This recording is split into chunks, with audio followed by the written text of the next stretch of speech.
We don't rush stories. We live in them. Some cities were never meant to be discovered, not because they were lost, but because someone buried them on purpose. Months ago, a traveler began receiving strange photographs in the mail. No return address, no message, only images of empty underground streets illuminated by lanterns deep beneath the earth. At first, he believed the city was abandoned, ancient stairways disappearing into darkness, silent train stations untouched for centuries, stone bridges crossing underground rivers no map had ever recorded. But then he noticed something unsettling in every photograph. Someone was standing far in the distance watching him, too far away to recognize, completely still, waiting.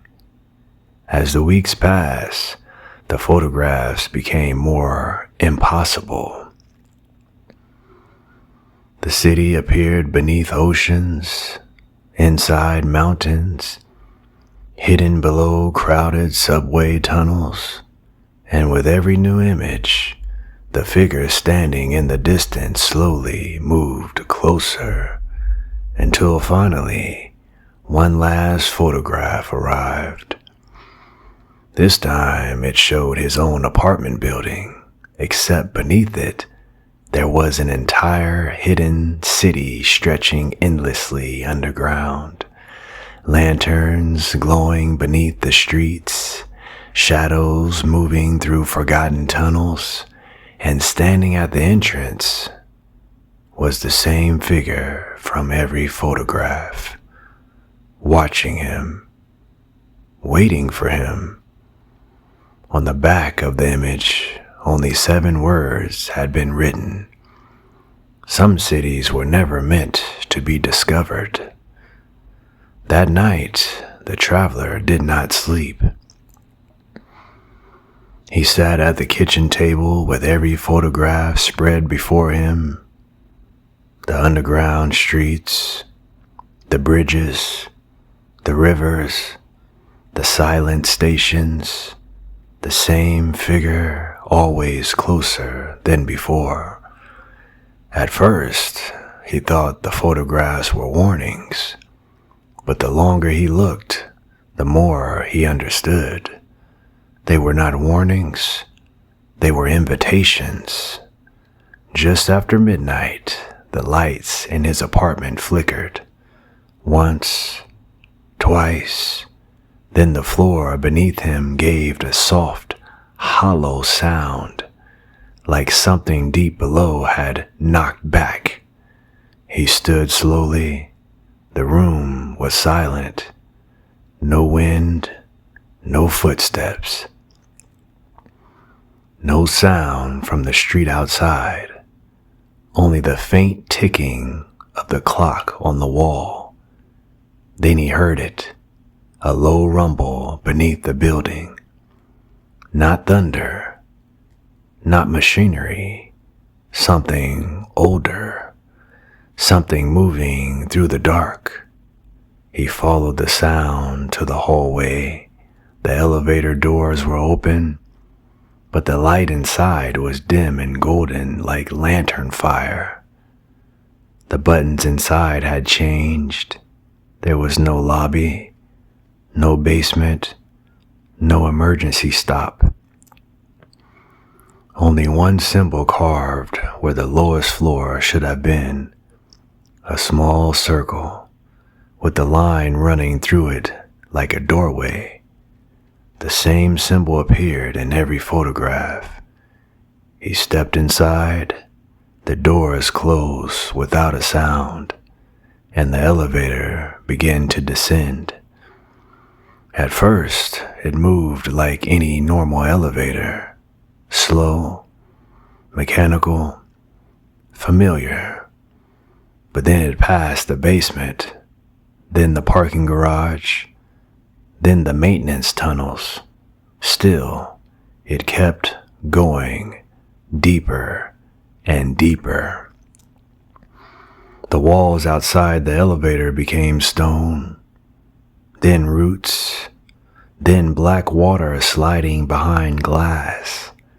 The air grew cold, and somewhere far below, a bell began to ring.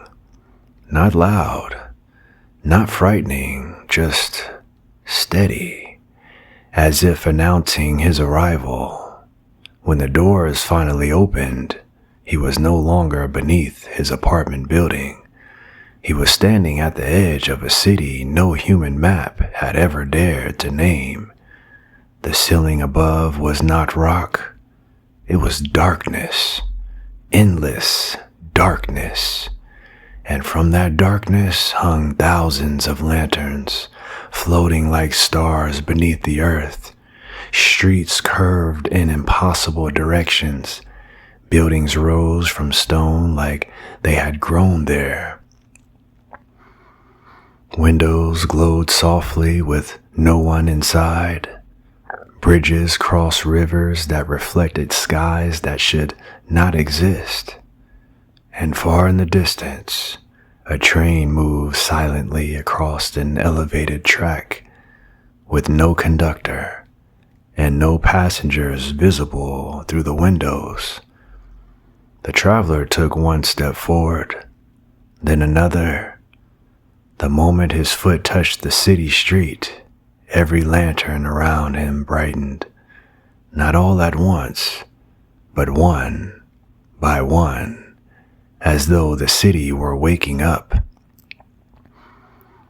He passed old doorways carved with symbols, fountains where the water flowed upward, windows filled with shadows that moved away when he looked too closely. And everywhere he went, he felt watched, not by one person, but by the city itself. Then he saw the figure, standing at the end of the street, the same figure from every photograph. Long coat, still posture, face hidden beneath the shadow of a hat. The traveler wanted to run, but something in him knew he had already been running from this place his entire life. The figure turned and began walking away, not quickly, not urgently, just enough for the traveler to follow. So he did, through narrow alleys lit by blue fire, past silent markets filled with objects no one had touched in centuries, across a bridge where the river below whispered in voices he almost recognized. Finally, they reached a station, not like the stations above. This one was carved entirely from black stone. Old clocks covered the walls, but none of them showed the same time. One clock spun backwards. One had no hands. One was stopped at the exact moment the traveler had reached the first photograph. A train waited at the platform, its doors open, its windows dark. The figure stopped beside it. Then for the first time it spoke, not with a voice, but through the station speakers overhead. "You found us later than expected." The traveler froze. The words echoed softly across the empty platform. He looked at the figure. "Who are you?" The speaker crackled, then answered, the first one who followed the photographs.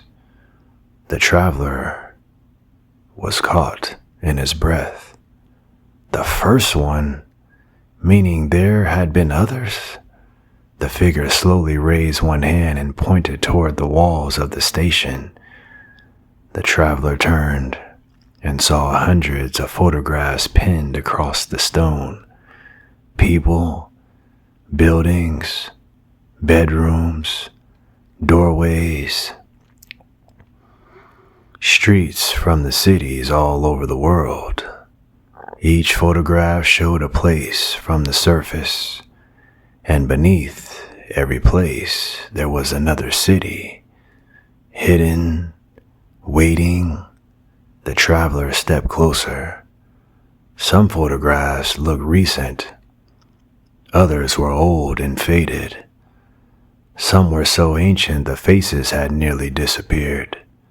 But one thing was the same in all of them. Every person had eventually found their way below. The station speaker whispered again, "This city does not appear to everyone." The traveler looked around at the endless tunnels. Then why me? For a long moment, there was a silence. Then the lanterns across the station dimmed, and in the dark glass of the train window, the traveler saw his reflection. But it was not only his reflection. Behind him stood dozens of shadows, men, women, children, travelers from every age, all watching quietly, all waiting. The speaker whispered, "Because you were never looking for the city." A pause. "You were remembering it." The traveler stumbled back. The photographs in his hands trembled, and suddenly fragments of his memory began rising inside of him. A lantern-lit bridge, a woman singing near an underground river, a door with the circle symbol, small footsteps running through streets beneath the earth, a voice telling him, "Do not forget the way back." He pressed his hands to his head. These were not dreams. These were memories. The city had not chosen a stranger. It had called back someone who once belonged to it. The figure stepped aside. The train doors opened wider. Inside, the seats were empty, but the windows showed places that were not outside the station.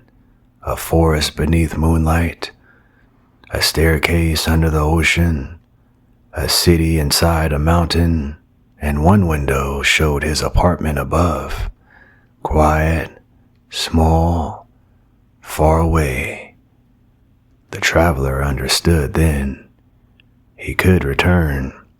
He could step back into the elevator, walk into his apartment, forget what he had seen, pretend the world above was the only world that existed.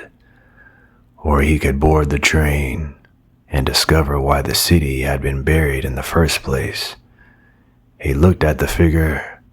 The speaker crackled one final time. Some cities are hidden to protect the world above. The train lights flickered on, and some are hidden. A pause. To protect what sleeps below. The traveler looked into the dark tunnel ahead. Something deep beneath the tracks moved. Slowly, anciently, the lanterns across the city began to sway, though there was no wind, and from somewhere far below, a sound rose through the stone. Not a growl, not a scream, a breath. The city was alive. The traveler stepped onto the train. The doors closed behind him, and above ground, in his apartment building, the elevator returned to the lobby, empty. The next morning, a new envelope appeared in another city. No return address, no message, only a photograph of an underground street lit by lanterns beneath the earth. And far in the distance, a figure stood watching, waiting. Step quietly into the next story. The stories will tell us who stays. The Unhurried Soul.